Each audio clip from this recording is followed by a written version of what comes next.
Hello everyone and welcome to my latest tutorial. And today's tutorial is, as you can see from the title, from the thumbnail, okay, it's how to get rid of someone or something inside one of your images, and it's just about having fun on Photoshop.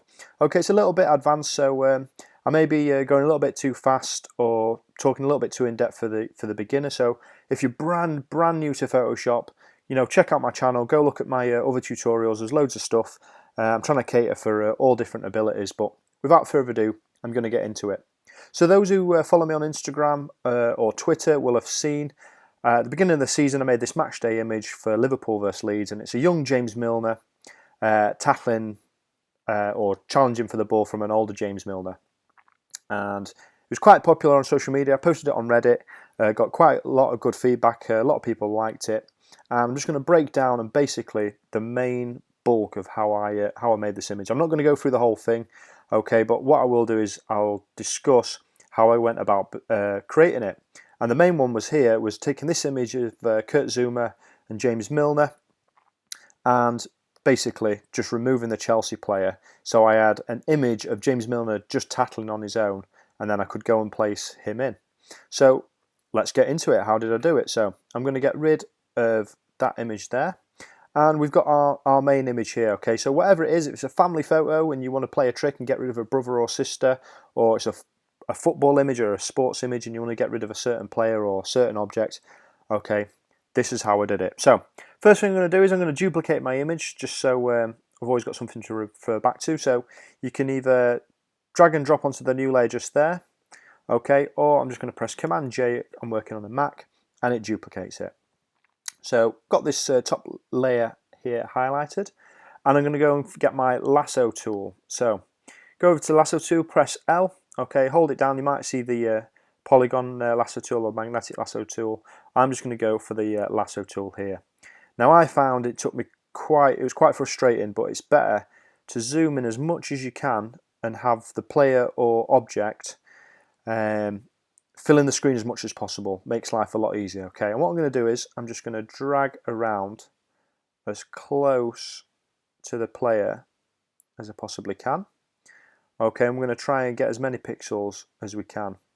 And it's like a content aware filter, okay? So what Photoshop's going to do, it's going to read the pixels and it's just going to remove it. And it's an absolute fabulous bit of technology, and it's incredible. I was just thinking before how much Photoshop's come on in the last few years. Now a lot of people have asked me how I made this image, that's why I'm doing this tutorial now, but as well people ask me how long I've been using Photoshop, and it's been since around CS2 that I started using Photoshop, but I didn't really know what I was doing, and that's why I started this channel, because I know there'll be other people out there in a similar situation as to what I was in. That's why I started this channel. Anyway, try and keep as close to the object or player as you can. Okay, sometimes it might take a few attempts to do this. Okay, can be frustrating, but stick with it. I'm just going to go around his arm and hand here, and a link back around there. Okay, so we got our marching ants. It's fantastic. Now you've noticed it's going to be a little bit messy around by the boots where the contact was. Okay, if you're using an image with something further away, okay, you're not going to have this problem, but we're going to rectify that in a minute. So we've got our marching ants, and what I'm going to do now is, because I'm working on a Mac, I'm going to press Shift and Backspace, or if you're on a Windows computer, it'll be Shift and Delete. Okay, contents, you might see foreground or background color or color. Make sure you got content aware selected here, just there, yeah. And if you're working on CC, okay, color adaptation, make sure you got selected that. But if you're working on an older Photoshop model, you might not be able to use that. And click OK. Now Photoshop's going to do its thing, it's reading it. Just takes a moment. And boom, it's disappeared. Happy days, okay? These marching ants are okay, we can get rid of them by, I'm pressing Command D just to deselect.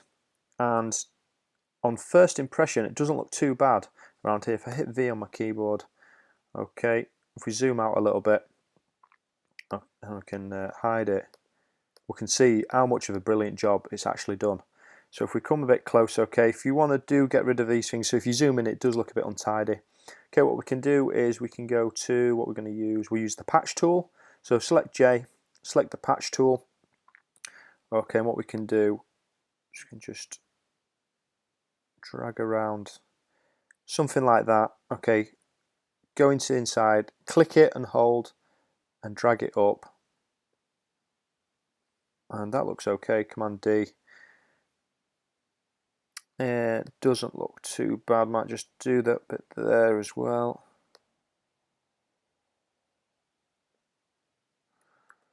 I think that looks okay. Okay, his hand looks a little bit skew with. It's not the end of the world. I think that's looking okay, and it's quite forgiving, this image, because we've got some high-vis vests here, and if you zoom out, you could be forgiven for thinking he's there. And if you look at his hand from this perspective, there's not a lot you can see there, so it looks quite good. I'm not really going to play around with that because I think I could make that a little bit worse, but it's very good. Okay, other techniques we can use as well. Okay, so we've got a hand up here. If we want to get rid of that, we can just go to the spot healing brush.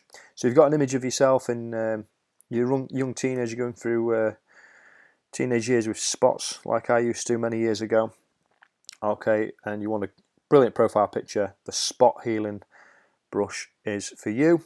Okay, content aware at the top, sorry, and I'm just going to click it once and boom, there it's gone. And just Command Z, try and make it as small as possible. There we go, that's better.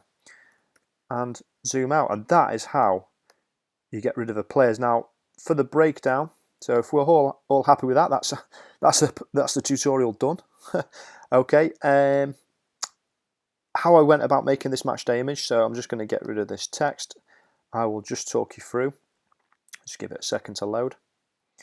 So it was an absolute nightmare trying to make this image. It took a long time.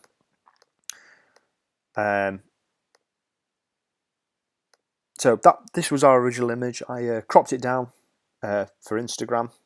Okay, I just did the technique that we just did there. I think I forgot to remove the hand at this point as well. Did that afterwards. What I did is I brought in James Milner, so I cut him out and placed him in. Got him another image from Google Images, looking for something that would work. And I was quite lucky with the brightness and the light of both images. Sometimes it takes a lot of looking around to make sure you get it right. That's probably one of the longest parts of creating an image, is getting the right imagery. Added some shadow, so I just placed a little bit of shadow under the ball, a bit of shadow under here, just ever so slightly. If you followed all my other tutorials, you'll know how to do those techniques. Okay, and then what I did is just played around. So I wanted to blend it in, so I just a bit of desaturation, change the exposure a little bit, and the levels. So I blended them in a little bit more, so it made the two images look quite close together. And what I also did is, okay, so Leeds vs Liverpool, we're not going to have Drogba legend in it. So obviously this was at the bridge. So I just desaturated that area up there. I added some noise, camera raw filter. What did we do on camera raw filter? Can we go and have a look at that? Played around with exposure and the contrast and the shadows and the whites and the blacks. And desaturated it a little bit more. So that really brought it out, so you can see the difference it made there. And it blended in quite well, and then I just added the text.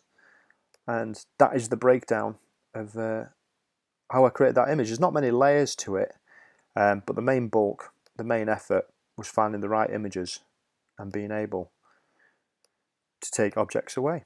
So, bit of a breakdown, bit of a quick tutorial. I hope you enjoyed it. If you did, please leave a comment in the description below. And thank you for watching, and I will see you in a tutorial very soon.